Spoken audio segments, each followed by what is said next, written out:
Welcome to the Fantasy Champions Fantasy Football Podcast. Here's your host, Morgan Colby and Rick Lemon.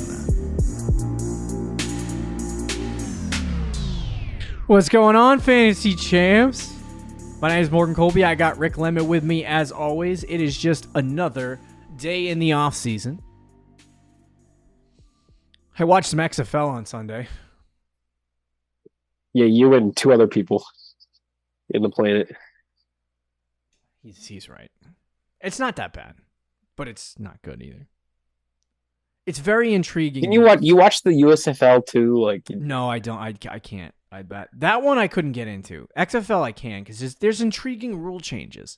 I don't know if the USFL has them because I didn't watch it long enough to learn. But, like in the XFL, the NFL's actually toying with this idea. I don't think it'll happen for like 5 to 10 years, but instead of onside kicks, they do a 4th and 15. So you score a touchdown and then you want to go for an onside kick. You choose to go for a 4th and 5. You get set up for you have to gain 15 yards for a first down, essentially. And then if you get it, you get the ball. Yep.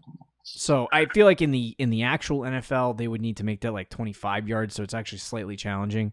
You just see the Chiefs freaking doing that every 5 minutes. Oh yeah. They could easily get yeah. So they got to advise it but that's a really cool rule. They got rid of extra points altogether. Yeah, it's interesting to see stuff like that, but at the same time, I don't know. The actual sport itself is, and you know what? I will say, I'm watching the XFL, and I saw Kalen Ballage last week, and I'm like, I know you. Yeah, Josh Gordon, bro, lighting it up. AJ McCarron. Josh Gordon, he did light it up. As so many people are like, get him in NFL country. I'm like, no, bro. He's 6'1", 118, and 2 tutties in the XFL. Can I give you the ratings? The TV ratings? Go ahead. Are they bad? So week 1, they got 1 million viewers, 1.3 million.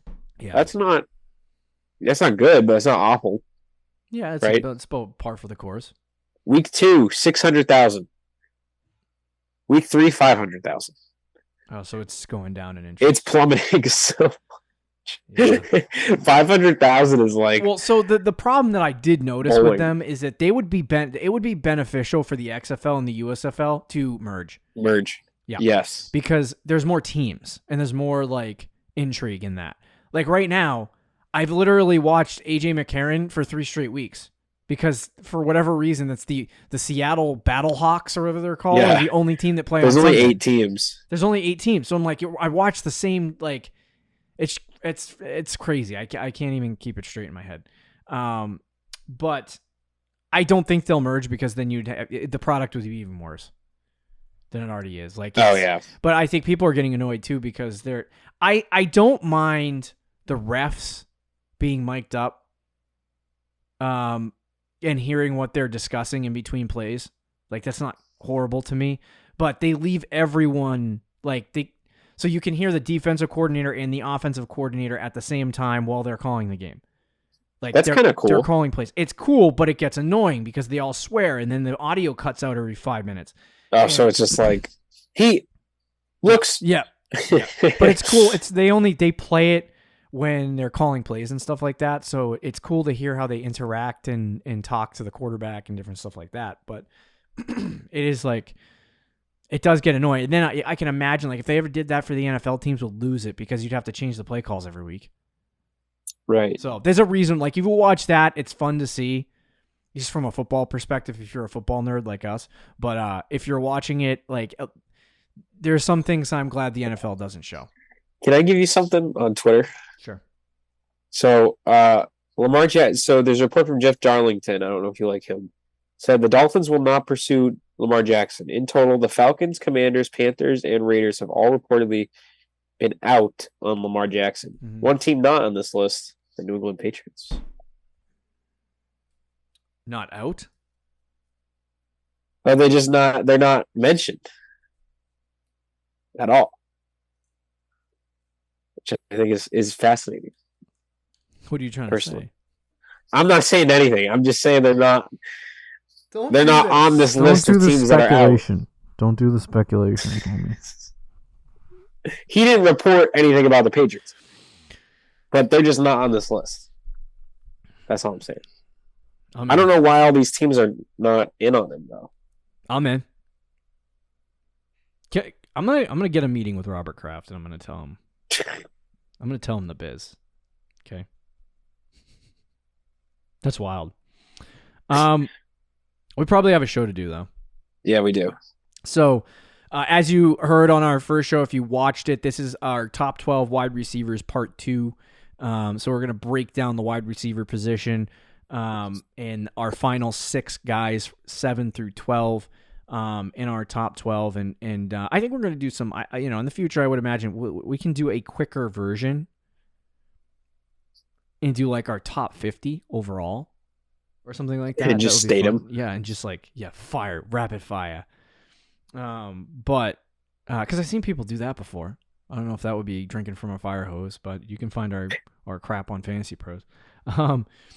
But anyway, so we're going to talk about the rest of our top 12 at the quarterback position. I mean, the wide receiver position. Next week, we're going to hop into our top 10 quarterbacks and then top 5 to 10 tight ends, whatever we end up getting done for that on 2 separate shows. So should be interesting. Rankings will be done, and then we'll jump into the changes that happened this offseason and break down the draft and tell you how much I got myself lathered up the last weekend about Bijan Robinson. Oh, yeah, you're joining the club 5 months late, dog. Well, I don't do this until, March. There was people, I've seen him. It's the Debbie. I mean, I guess we'll talk about it when we get there. Yeah, we'll talk about it when we get there. Anyway, so check our website, fantasychampions.com. Follow us on Twitter, Instagram, Facebook, TikTok. If you're listening on Apple Podcasts, Spotify, Stitcher, or any other podcasting platforms, please leave a review and share this podcast with your friends. If you're watching on YouTube, subscribe, click the bell for notice, like and comment down below any questions you may have for us. Jumping into part 2 of our wide receiver rankings. To recap, we had Jamar Chase, Justin Jefferson, Hill, Kupp, Diggs, and Lamb all in the top 6. We are going to take you through 7 to 12. Some interesting guys. Let's jump into it. Number 7 is Devontae freaking Adams. Adams is 7 on my list. Adams is 7 on Rick's list. I wanted to bring this up really quickly because I do think it's worth noting. The consensus has Devontae Adams 5. And he finished as the wide receiver 3 last year. That's already dropped a little bit more. Now, reason for me being, the reason being for me putting him at 7 right now, and I actually realistically sat here and thought about potentially putting A.J. Brown and Amon-Ra ahead of him, is because A, he's old. B, right now the Raiders don't have a quarterback, and rankings change as the offseason goes along. So to me, I was looking at it going, the Raiders don't have a quarterback. Their offense hasn't been good. They were one of the worst teams in the league last year, and they might actually run into next season with a rookie.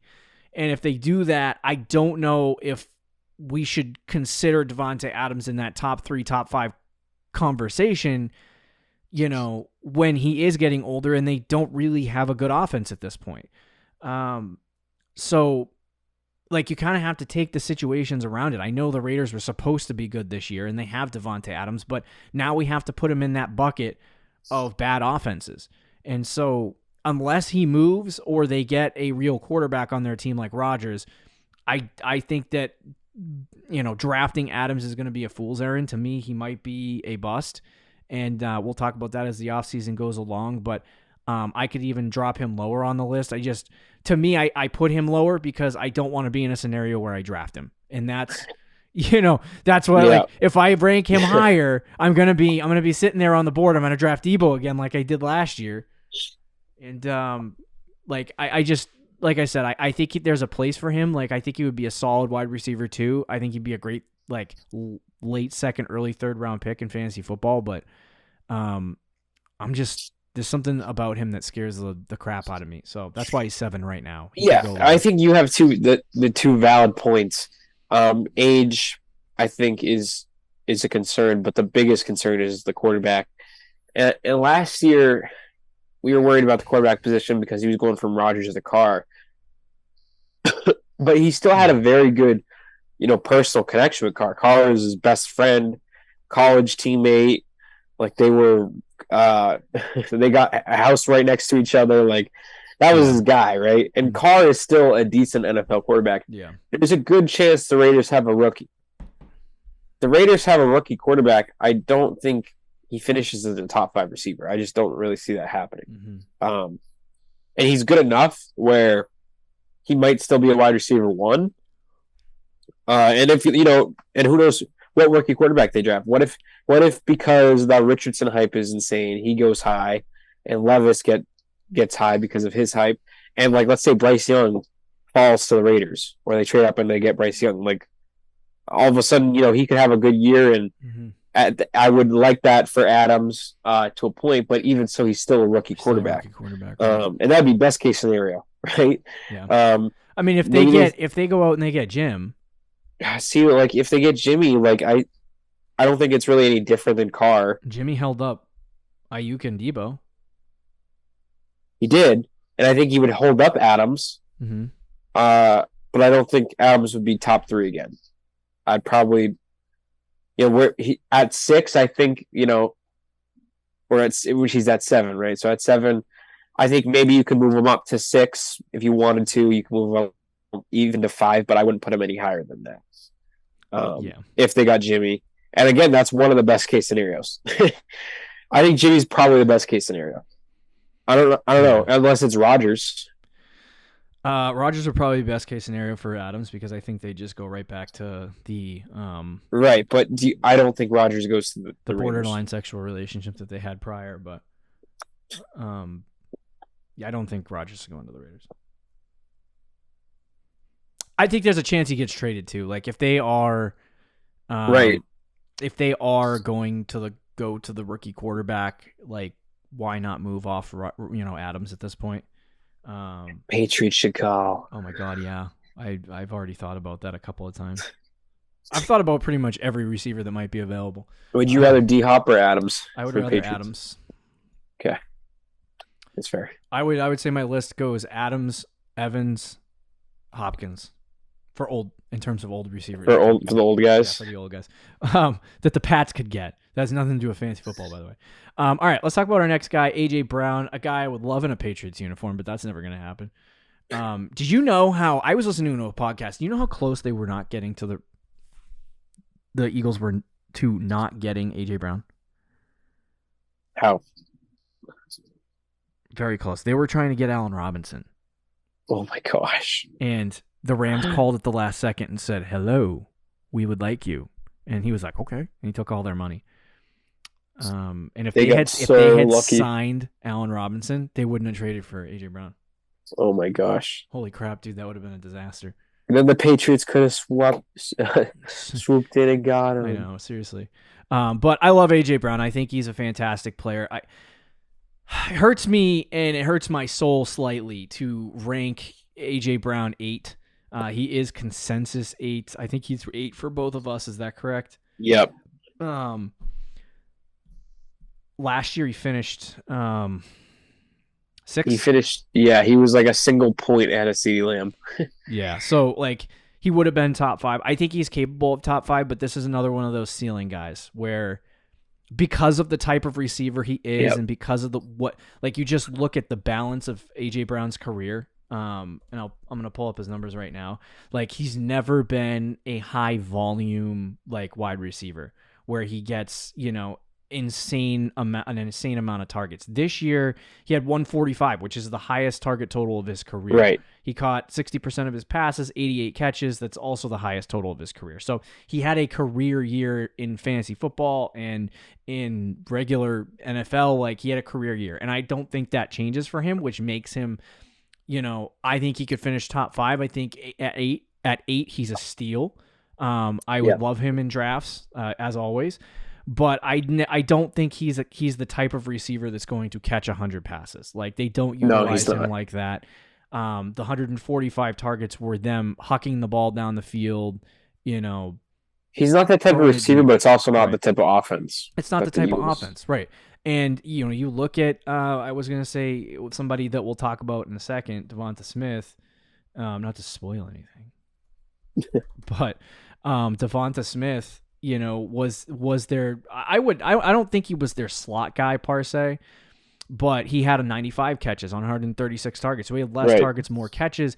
The way they were utilizing Devonta Smith was giving him catchable balls. Where AJ Brown, you saw in the Super Bowl, they hucked the ball down the field to him in between a safety and a cornerback, and he caught it.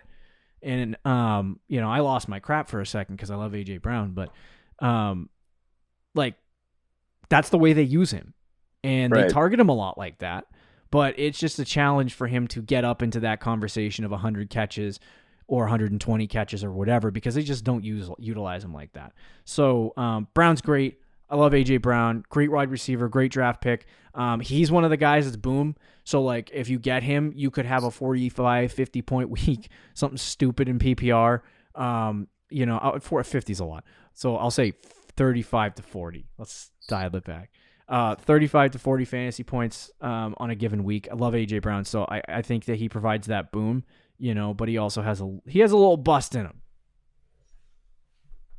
Yeah, I agree. I think, the Eagles blew the expectations out the water, even though, I expected them to be a good team this year, but I didn't think they'd be so good passing, or have such high passing numbers like they did.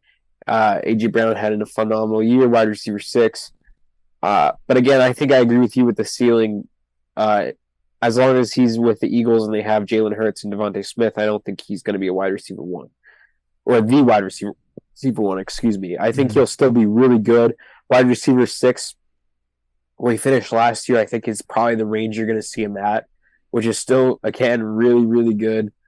And I was even tempted to put him, you had mentioned Adams and how you were thinking about dropping him a couple spots. Mm-hmm. I was, depending on what happens in the offseason, if the Raiders get Will Levis and sign Andy Dalton and just, have Levis sit behind Andy Dalton for a year or something like that. You know what I mean? Like, A.J. Brown would probably be higher than Adams. Yeah, better offense. Or they go with Stidham for the beginning of the season. So, the kid. Yeah, he could end up moving up, but I think 8 is not a bad spot for him. Okay. And it could be, again, like you said, a steal. I think especially if he goes in the third round and drafts again. 100%. Because I do think that I don't think his ceiling is Chase Jefferson. But I do think that it's obviously top 5, and he could have a big year and end up like 4 or 5. So we'll talk about that as the season goes along, but as the offseason goes along. But number 9, we had St. Brown, which I think we both agreed on again. Yep. St. Brown 9. I think this is the last guy. Last guy that we agree on. All right, good. So St. Brown, number 9, he was shocking in a lot of ways this year because I don't think he was one of those guys that I look at like Cooper Kupp in 2021, where we spent the whole offseason talking about like the Rams and different stuff, and we just didn't anticipate Cooper Kupp getting targeted out the wazoo by Matt Stafford when he got traded there. St. Brown is the same thing. Like, we saw him have a really good end of the season, but I don't think we really thought that he was going to come out this year and do that. They added Jamal Williams. They added Jameson Williams. They added DJ Chark, right? Yep. And so you're looking at it going, okay, they added all these receivers, and they still have Hawk. Like, they can't get the Amon-Ra the ball the same amount that they were last year. And he came out and he literally got the ball the same amount he got last year. So it's clear that he is a frequently targeted slot receiver, which are potent in PPR. I love St. Brown. I think he's fantastic. There are some concerns to me because I do think Jameson Williams is going to get more run as the season goes on. He only played like a couple games last year. So I think he's going to get more run, which could pull some targets off of Amon-Ra. But if you have him and he stays healthy, like the Lions have been improving year on year. So I think St. Brown is a fantastic player to have. And I think, I would be happy with him as my wide receiver 1 if I had him. Yeah. I think he's a PPR machine, right? Amon-Ra is just a PPR machine. He had 106 catches last year, 146 targets. He only had 6 touchdowns. I don't think he's going to be a huge touchdown guy probably at any point in his career. He's just not that type of player, but as a slot guy, he's perfect for PPR leagues. And again, once we're getting this conversation of guys, it's hard to see him being a wide receiver one unless he just goes out and gets like 15, 20 touchdowns as a Cooper Kupp like year. But with Detroit and Jared Goff, I don't really see that. But for the role he plays it very well. And in PPR leagues, it's perfect. He was the wide receiver, I think, 7 last year. Mm-hmm. I want to say 7 or 8. So that's pretty good. We're ranking him even lower. So he's another guy that if you get as the 9th guy off the board, you should feel pretty good about. Yeah. I think, you can make the argument, though, that this is where a tier ends. I don't know if you agree with that. Yeah, I think there's a tier drop off after this.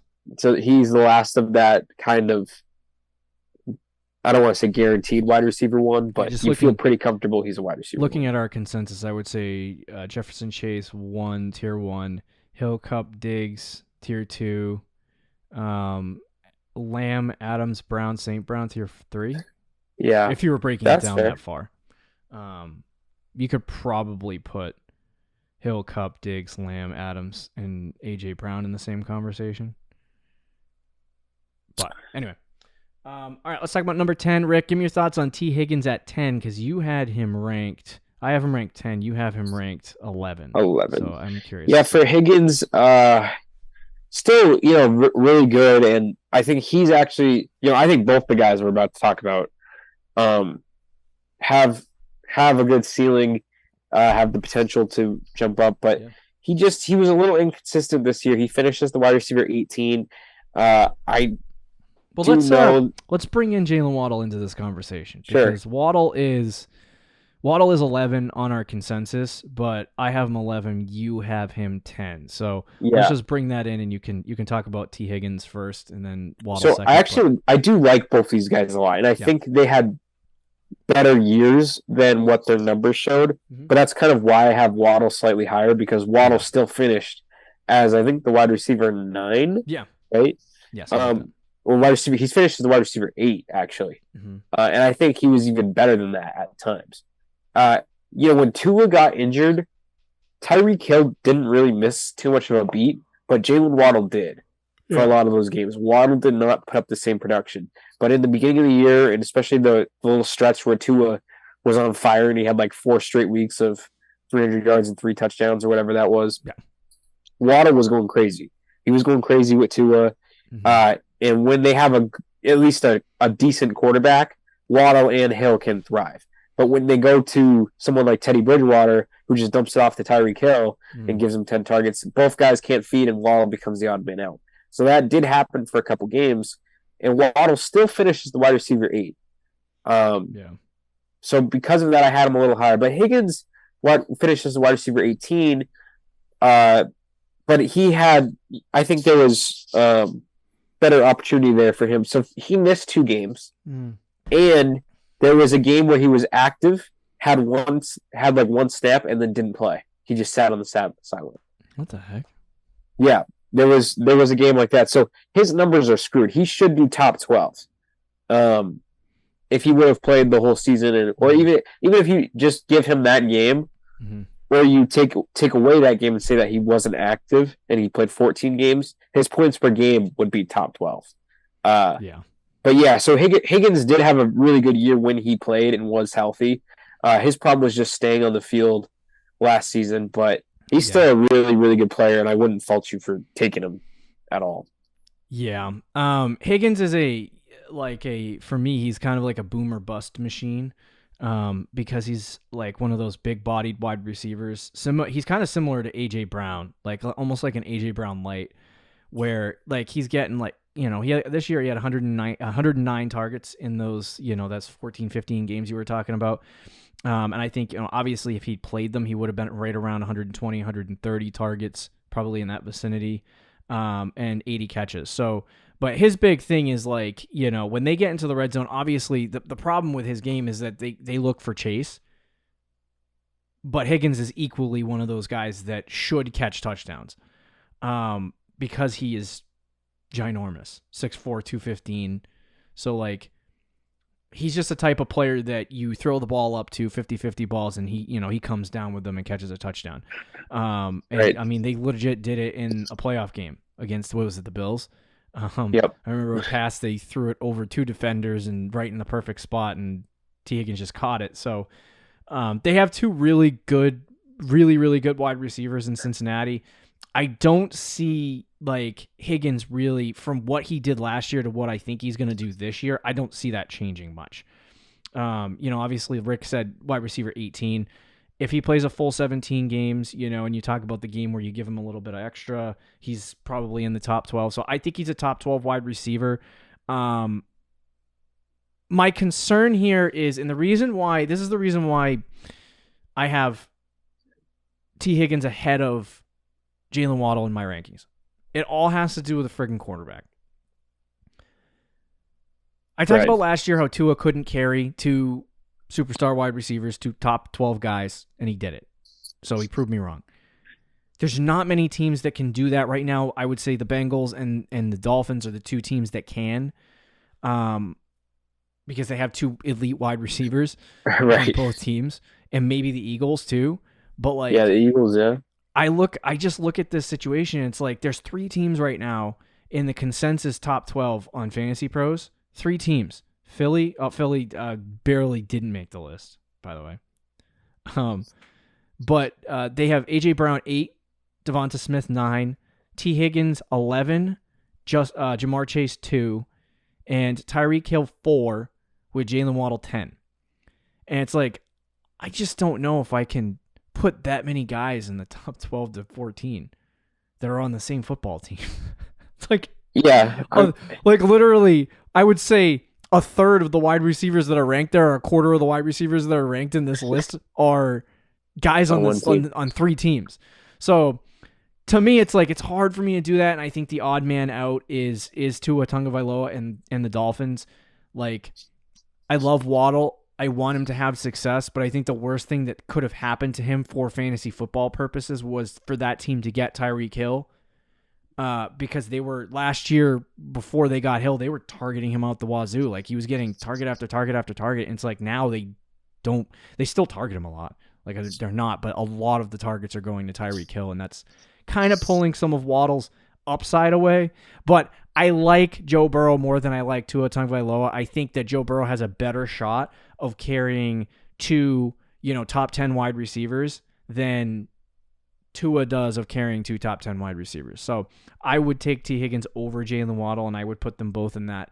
They're very much similar in that, not similar players, but in that similar conversation where they're the number 2 guy on their team, but Higgins has more pop and more, I think, upside than Waddle does. I think Waddle's capped by the fact they have Tyreek Hill. Now, if something happens where Hill gets hurt or something like that happens, that kind of changes Waddle's upside a lot. Like, I would move him ahead of some of these guys if that was the case. Yeah. But yeah, so that's kind of why I have Higgins ahead of Waddle. It's due to the fact that I think the offense of the Cincinnati Bengals is better, the quarterback is better, and that's the guy getting them the ball. So I get what you're saying. But to me, like, they did it last year, right? Yeah. Where Waddle was wide receiver 8 and Hill was wide receiver 2. And I think Waddle could have even been better than wide receiver 8. So, like, I've seen it work. I've seen it happen. And I think Waddle, to me, is just such a special foot. Like, when I watch him play, it is funny that they're on the same team, but he reminds me a lot of Tyreek Hill. Yeah. That's why I'm mad that they have him, because, like, Waddle would be freaking elite. He would. I think there's. Sorry, Tyreek Hill. I think there would be a chance for Waddle to be better. Maybe because the talent and the upside is there. That's why he got drafted high. Hill was drafted what, in the 4th round, 5th round? Yeah, but I mean, Tom Brady was drafted in the 6th round. No, I know that. I just mean, like, talent wise, like, sure, they drafted him for that purpose, and like, he's really good.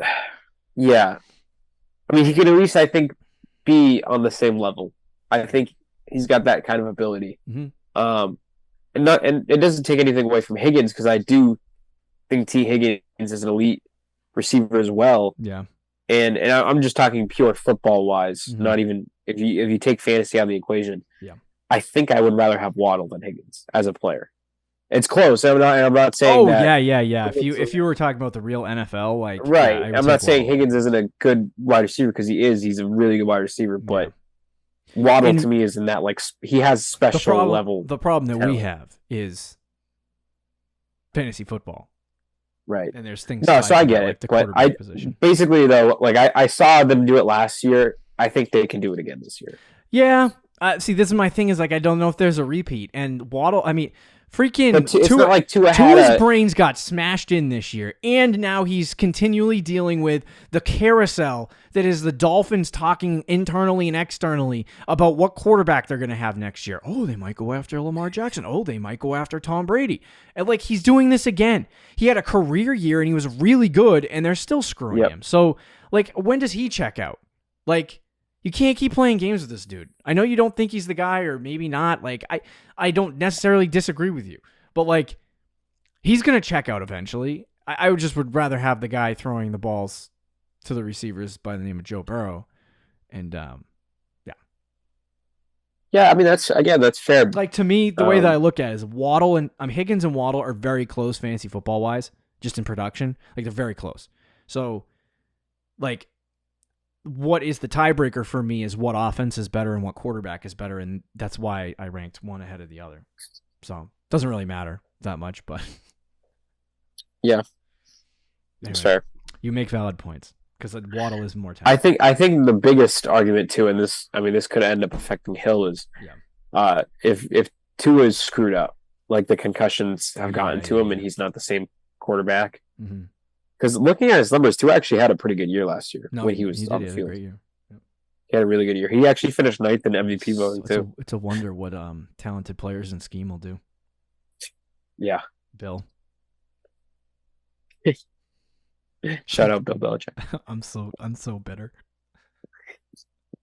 How do you win? How do you win for 20 years and be so bitter towards the guy that got you 6 Super Bowls?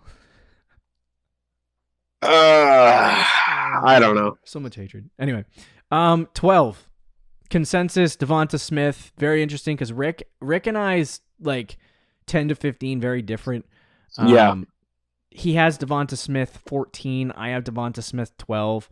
I'm a little bit higher on Devonta Smith. So, to me, the way that I look at Smith is, I brought up his numbers a minute ago. He had less targets than A.J. Brown, but he had basically almost 100 catches. So the type of player that he is, he's more of a consistent, where A.J. Brown's going to be a guy that you target downfield and take shot plays with most of the time, which is what the Titans did. Or you just get the ball in his hands and let him make something happen. Mm-hmm. Devonta Smith is one of those guys. It's more like a reliable, trustworthy receiver where, when they needed a play to get a first down, they would go to Devonta Smith and they would try to make a play, using Devonta Smith. So, I am concerned about a little bit of a fluff, this year having a really good year and then being like the Rams and just collapsing next year. I could totally see the Eagles doing that. But I think Devonta Smith is a fantastic wide receiver, and I certainly hope that does not happen to that football team, because if it does, Devonta Smith's that's gonna suck. But he finishes a wide receiver 9 this year, and he still had A.J. Brown on his team, who was also elite in terms of fantasy football as well. So I think that things don't really change too much for the Eagles going into year 2 of what the heck's his name, Nick Sirianni. Sirianni, yeah. So. Or maybe it's year 3. I don't even remember. It's year 3. But so we'll see what happens. But Smith definitely kind of broke out this year, and I think he's their consistent, reliable receiver. So I would put him also in the top 12, which kind of like I said, we just talked about the 6 wide receivers on 3 teams. Yeah. But I do like Devonta Smith. I think he's consistent. I do think there's a possibility ADP wise when we get that far that he's going to be kind of unbuyable for me. Only because there are going to be teams, I even know teams in our home league that are going to be all over this dude. So right. It's just I like him, but do I like him enough as the second wide receiver on the Eagles, which is not necessarily a pass first offense to begin with. Do I like him that much to go up and get him potentially in the early, mid to early second round? I don't know, but We'll see what happens with Devonta Smith. I don't think he'll go that high. I think he'll be. People are he stupid, might be bro. second round. People are stupid. Yeah, people are stupid. You're right. I can never count that out. The way you feel about Waddle is kind of the way I feel about Devontae. I like him more. I like him more in real life than I do in fantasy. Yeah. And I feel like the Eagles, even though they just had a great passing season, I don't know if they're going to have the same level of success passing the football this year as they did last year. Yeah. And I don't think it's going to fall off by any means. But I don't know if it's going to be enough to produce two wide receiver ones with the amount that they throw the football. The problem with and this might be a new trend in the NFL. The problem with teams like that is that they have so much to think about defenses. Like, when you look at the Chiefs when they lost to the Bucs, like they had two things that they did. They couldn't run the ball that year. They lost to the Bucs in the Super Bowl. They couldn't run. But they could throw it to Travis Kelce and Tyreek Hill. And if you could figure out how to stop those two guys, you were stopping the Chiefs, which is essentially what the Bucs did. So like, to me, there's so many things that the Eagles can do. You got to worry about the quarterback running. You have to worry about them just straight up running it. You got to worry about the RPO. You got to worry about play action. You have to worry about them taking a deep shot to A.J. Brown. You also have to worry about them throwing it underneath to Devonta Smith. Yeah. And then they also got this guy by the name of Quez Watkins who runs 172 miles an hour. And it's like, you just got so many things to think about as a defensive coordinator there. It's hard to shut that team down regardless of what year it is. So, like, if Devonta Smith is a safety blanket for Jalen Hurts, I would say, like, I would be more concerned about, if they were to take a step back, I'd be more concerned about A.J. Brown than I would be Devonta Smith, because I think target share will be there for him and he'll catch balls. Whereas A.J. Brown could have a down year and catch 70 balls. And, if he doesn't have the touchdowns, it doesn't line up. That's fair. In my brain, though, I'm like, A.J. Brown is still going to make the big plays. Like, no matter what. He could be on the Titans. The last year he was on the Titans, they were dead last in pass attempts. Right, and he was still making big plays. So I feel like A.J. Brown, no matter what. But I get what you're saying, and I think Smith will be good no matter what, in the sense of that he is the security blanket, and he'll get targets and catches. But the Eagles, like last year, they were bottom 10 in the league. I think 23rd in pass attempts, 22nd in pass attempts. So like they also weren't losing games. They weren't like they weren't trailing in football games. Yeah, but the Eagles, I mean, the year before they were, I think, dead last or second to last behind the Titans. It's real easy to run the ball consistently when you're ahead. Right, but that is a run first team. That's a team. They rely on their offensive line. Jalen Hurts, the running game. I don't disagree with you. If they were behind in games, I think that number is slightly. Like they were talking about this in the Super Bowl, how they had not trailed like basically all season outside of the games they lost, and could they play from behind and all of that stuff. So it's like they just didn't have to come back. Like they were just either in the game tied or ahead. Yeah, but I get what you're saying. They are a run first team, right? Yeah, and I don't think he has really any ceiling either. Is the other thing. Yeah, as long as like I could see him being like because I don't think he's a slot receiver, but like that just keeps coming to mind with Smith. It's because he plays a lot in the slot with the Eagles, but he can do anything. Yeah, he can really do anything. But I see him as a type of player that's a high target, high catch total guy. Yeah. And that's what he could blossom into. It's just you have A.J. Brown there and you have Devonta Smith. I actually like Eagles. Just from football future perspectives, they got A.J. Brown under contract for a while. I would not be surprised if they can't pay Devonta Smith. Oh, I hope he would be a Patriot so fast. Oh yeah, dude, that would be. But I mean, it's not happening. There's your Mac Jones connection so too. They're picking up the like this was his second year. Is that correct? Yes. So next year will be his third year, and then they'll probably pick up his fifth year option. And try to negotiate a contract. So not in the next couple years, but I think coming down the pike, they're probably going to have to do something, because I don't know that they can pay two wide receivers high end. Yeah. Top dollar. Although at that point, A.J. Brown might be old. How old is A.J. Brown? Is he still young? I don't remember. He's my boy. I should probably know this. I know he's not old right now, but would he be considered old in like 3 years? He is currently 25 years old, so he'd be 28, 29. He'd be like Waddle. I mean, he'd be like Tyreek Hill or one of those guys. Yeah, I mean that's interesting. I guess we'll see when they get to that point. But anyway, there's your consensus. 7 through 12 at the wide receiver position. We got Adams, Brown, St. Brown, Higgins, Waddle, Smith to complete the whole list. Jefferson, Chase, Hill, Kupp, Diggs, Lamb were in the top 6, and then you had those 6 guys in the bottom 6 of the top 12. These will probably change. I'm mad, but I'm not mad. I just don't I love DK Metcalf. I have him 13. Yeah. Metcalf is 14 in consensus. Last year he finished as the wide receiver. Oh, I gotta. Where the hell? I think he was outside the top 12. Yeah, his wide receiver 16. So he was still really good, and I think there's that blow up potential. But they just signed Geno. No, it's dude, they might waste his career, which would be so. Because he actually has top 5 potential. Yes, he's explosive. He's very good. But yeah, I don't know if he ever will be. I got to bring up Garrett Wilson, bro, who I had at 12. You're unbelievable. It's gonna be a stud. You're unbelievable. We'll end on that. Garrett Wilson don't even have a quarterback. They're cadoodling themselves with Rodgers. Rodgers is gonna drag him right along, and then he's gonna be like, "I'm retiring." But anyway, there's your top 12. We'll see you next week, guys. Quarterback and tight end rankings, and we'll wrap it up and go into free agency. See you later. See you. Thank you for listening to the Fantasy Champions Podcast. Make sure you subscribe on iTunes and YouTube, and follow us on Twitter @TheFFChamps.